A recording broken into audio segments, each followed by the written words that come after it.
주신 하나님 말씀은 나훔서입니다. 나훔서 1장 1절부터 15절까지 말씀입니다.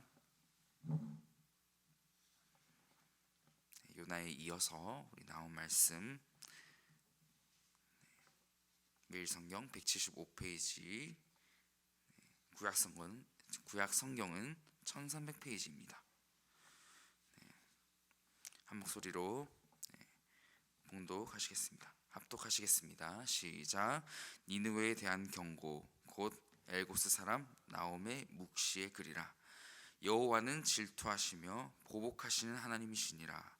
여호와는 보복하시며 진노하시되 자기를 거스르는 자에게 여호와는 보복하시며 자기를 대적하는 자에게 진노를 품으시며 여호와는 노하기를 더디하시며 권능이 크시며 벌받을 자를 결코 내버려 두지 아니하시느니라.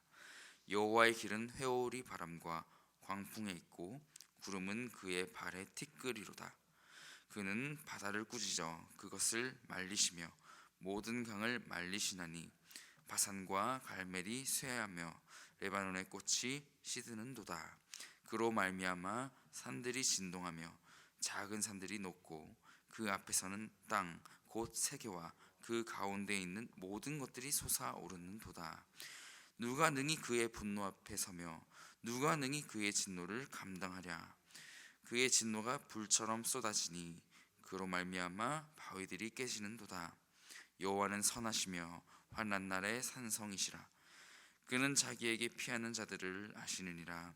그가 범람하는 물로 그곳을 진멸하시고 자기 대적들을 흑암으로 쫓아내시리라. 너희는 여호와께 대하여 무엇을 꾀하느냐. 그가 온전히 멸하시리니 재난이 다시 일어나지 아니하리라. 가시덤불같이 엉클어졌고 술을 마신 것 같이 취한 그들은 마른 지푸라기 같이 모두 탈 것이거늘 여호와께 악을 꾀하는 한 사람이 너희 중에서 나와서 사악한 것을 권하는도다. 여호와께서 이같이 말씀하시기를 그들이 비록 강하고 많을지라도 반드시 멸절을 당하리니 그가 없어지리라. 내가 전에는 너를 괴롭혔으나 다시는 너를 괴롭히지 아니할 것이라. 이제 내게 지은 그의 멍에를 내가 깨뜨리고 내 결박을 끊으리라.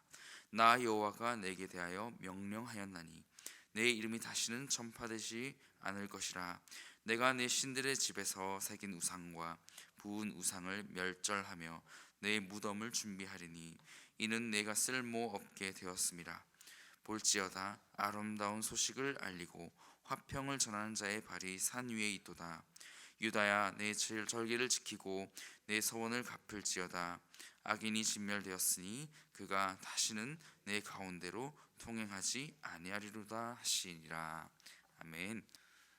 네, 오늘 나홈서를 보니까 우리 학창 시절에 저의 학창 시절에 담임을 해주셨던 선생님께서 해주셨던 한 말씀이 떠오릅니다. 너희가 선생님을 만드는 거다. 너희가 나를 칭찬하는 사람으로 만들 수도 있고 매를 들게 만들 수도 있다 라고 해주셨는데요. 대부분 이렇게 매를 들게 만들었습니다. 모든 학생들이. 현실이죠. 오늘 나온 말씀이 그런 것 같습니다. 우리 아수르 사람들이, 이 니느웨에 있는 이 사람들이 하나님을 어떤 하나님으로 만들었냐 이렇게 결정을 짓는다면 매를 드시고 채찍을 드시고 징계하시는 그 하나님을 만든 것 같습니다. 이 사람들의 아수르의 죄악이라는 이 악취가 다시 하늘에 닿아 있는 그런 현실을 이 나홈서 말씀을 통해서 보게 됩니다. 이 나홈이 외치고 있는 경고, 이 묵시는 감추었던 또 하나님의 말씀을 또 드러내게 되는데요. 또 히브리어의 이 보복이라는 뜻을 가진 낙함이라는 말을 3번 외치는 것으로써 하나님이 보복하실 것이라는 그런 외침을, 이런 잔뜩 겁먹은 유다를 달래는 이런 모습을 봅니다. 100년 전에 요나를 보내서 심판을 경고하셨던 하나님이 이제는 단호하게 심판을 선언하시는 것이죠. 어쩌면 하늘 무서운 줄을 모르는 아수르에게 미래는 없다라는 말씀을 하고 계십니다. 오늘 본문 말씀에서 하나님의 성품에 있어서 충격 요법과도 같은 이 진노와 보복, 이런 분노가 다루어지고 있습니다. 동시에 1장 3절 말씀을 통해서 하나님의 성품은 또한 완전하시고 노하기를 더디하신다는 그런 반대되는 표현도 나오고 있죠. 그러니까 여호와는 사람에게 그 성품을 주실 때 또한 그가 가지신 그 성품 자체가 때와 상황에 맞는 그런 성격들을 주셨고 이를 분별하는 능력 또한 주셨습니다. 적어도 우리 하나님께서 완전하다는 것을 알 수 있는 것은 정확히 그분의 사랑의 성품을 드러내야 될 때와 단호히 그분의 진노와 분노의 성품을 드러낼 때를 분명하게 하고 계시다는 것을 오늘 말씀을 통해서 그리고 여러분의 살아가는 모든 삶을 통해서 이렇게 보여주고 계신다는 것입니다. 오늘 그렇다면 하나님의 편에 서지 못하고 있는, 어쩌면 요나서에서부터 이렇게 시작된 아수르와 하나님과의 이런 안타까운 관계는 하나님의 좋은 성품과 거룩하심을 드러내시거나 사랑을 보여주시는 것보다는 어떻습니까? 질투하시고 보복하시며 진노하시는 이런 하나님의 성품을 드러내게 만들고 있는, 이런 아수르가 이 질투하시며 보복하시고 진노하신 하나님으로 만들고 있습니다. 그 말은 무슨 뜻입니까? 바로 아수르의 이런 니느웨 사람들이 세상을 살아가는 방식이 하나님과의 관계를 여기까지 끌고 왔다는 것을 시사해 주는 것 같습니다. 요나로부터 경고의 말씀을 들었어요. 돌이켜서 회개하는 것까지 좋았습니다. 거기서부터는 요나가 그 멸망시키지 않음에 대해서, 하나님께서 그 니느웨를 멸망시키지 않음에 대해서 하나님께 항의하는 모습으로 전환되면서 요나와 하나님과의 관계로서 우리의 시선이 돌려졌더라면 이제 다시 회개를 하고 돌아온 니느웨 사람들이 그들의 온전한 삶으로서 살았으면 좋았겠지만 이 현실이 어땠습니까? 다 한때가 되었구나 라는 느낌을 가지게 만듭니다. 우리 하나님은 신실하시지만 우리 사람은 이 100년이라는 세월 앞에도 신실하지 못하죠. 우리 하나님을 찾는 것은 이 본문에서 느껴지는, 본문에서 말하고 있는 하나님을 찾는 것 정말 중요합니다. 이 하루의 시작을 묵상에 있어서 빼놓을 수 없는 부분이 이 본문을 통한 묵상입니다. 그러나 우리의 살아가는 태도와 방식이, 이 말씀을 대하면서 살아가는 태도와 방식이 하루하루 우리가 믿고 의지하고 따르는 하나님의 성품을 만들어간다는 사실도 기억해야 합니다. 만들어간다고 하니까 우리 창조주 하나님을 어떻게 만드냐 하실 수 있겠지만 그만큼 우리가 그분을 아는 것이 중요하고 그분의 마음을 알아간다는 것은 그분을 사랑한다는 것, 또 그 말씀을 지키며 살아갈 수 있는 그 능력을 하나님께 구하며 살아갈 수 있다는 것을 우리에게 말해주고 있습니다. 실수합니다. 때로는 넘어집니다. 반대로 어떻습니까? 어쩌면 우리 마음 가운데 의도적으로 하나님과의 관계를 파괴하기도 합니다. 만약 우리가 실수로 넘어지는 것이 아니라면, 하나님께로부터 의도적으로 돌아서는 삶이었다면 하나님은 자비가 아니라 오늘 말씀처럼 채찍과 징계로서 단호히 다스리시는 분이 되는 것, 어쩌면 그것이 당연한 그분의 성품이 아니겠습니까?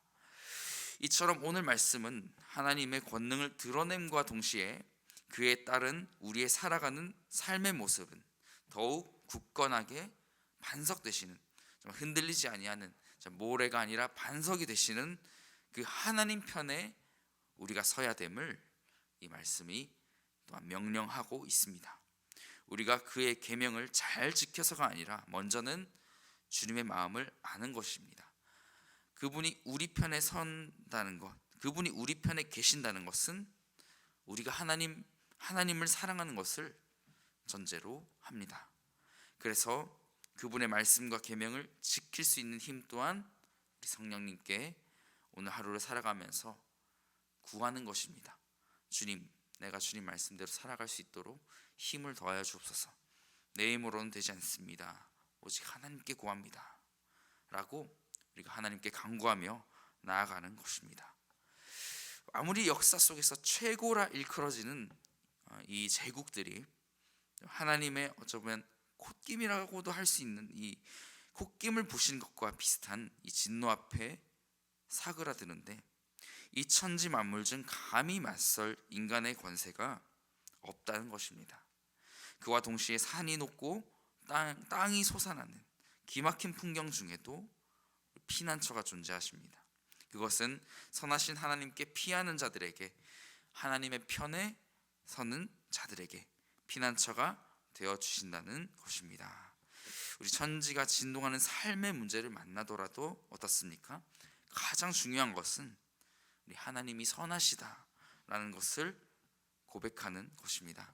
그러므로 사랑하는 성도 여러분, 읽으며 나아간 이 본문 속 나홈의 경고는 오늘 제국의 그늘 아래 떨고 있는 주님의 백성들에게 다름 아닌 예배를 회복하라고 말씀하십니다.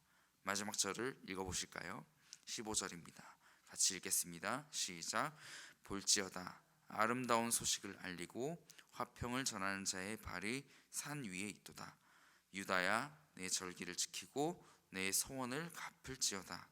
악인이 진멸되었으니 그가 다시는 내 가운데로 통행하지 아니하리로다 하시니라. 네, 이렇게 주님의 선하심을 고백하고 의지하여 나아가는 겸손한 움직임, 다름 아닌 예배인 것입니다. 우리 삶이 예배가 되는 것입니다. 오늘 함께 하신 것처럼 이 새벽의 자리를 사모하는 것입니다. 하루를 시작하며 말씀으로 우리의 영을 다스리는 것입니다. 그리고 하루의 마무리를 주님과 보내는 것입니다. 오늘 주신 말씀대로 살게 하심도 감사, 비록 부족했다 할지라도 이 감사하는 마음을 잃지 않는 것입니다. 이 부족함에도 감사할 수 있는 이 겸손한 움직임인 예배를 주님이 아시면 된다는 것입니다. 애굽을 뒤흔들고 나온 출애굽의 그날처럼 두려움의 결박에서 자유를 얻고 그 자유로 주님을 경배하라는 그 명령인 것입니다. 이렇게 하나님만 예배하는 것에 바로 여러분의 미래가 달려 있습니다. 우리가 이 삶의 예배를 회복하며 온전히 나아가는 우리 성도님들 되시기를 예수님의 이름으로 부탁드립니다.